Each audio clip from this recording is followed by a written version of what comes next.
For the sake of keeping it simple, I've decided to try and explain insulin resistance as easily as possible through the use of a visual aid. The beaker on your left is your liver. You eat carbohydrates, the blue liquid, and they are broken down into glucose. The glucose gets sent to your liver where it is stored as glycogen. The liver can only store so much glycogen. Whatever is left spills out into the bloodstream, which is the small cup. The pancreas secretes insulin, the glove, which comes along and opens the cell doorway to deliver the excess glucose in the bloodstream to the cells where they will burn it off as fuel.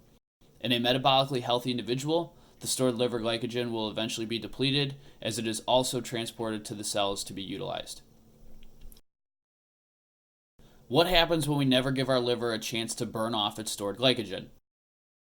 For one, the glucose that you eat will get dumped into the blood much more easily, making insulin's job much harder over time in maintaining proper blood glucose levels. If you continue to keep those sugars chronically elevated over an extended period of time, that excess glucose will eventually start to make its way into places where it shouldn't.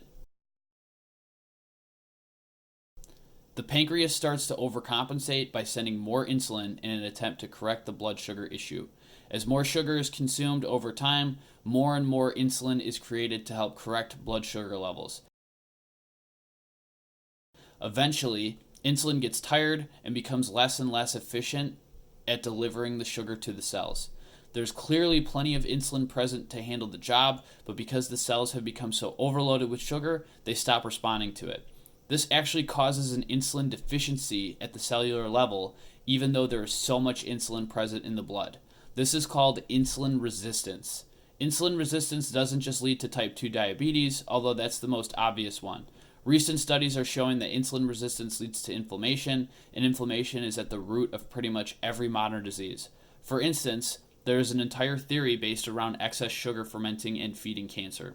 This is why living a ketogenic lifestyle, or at least practicing intermittent fasting, is so important. You're giving your pancreas a break and allowing blood sugar levels and insulin levels to stabilize.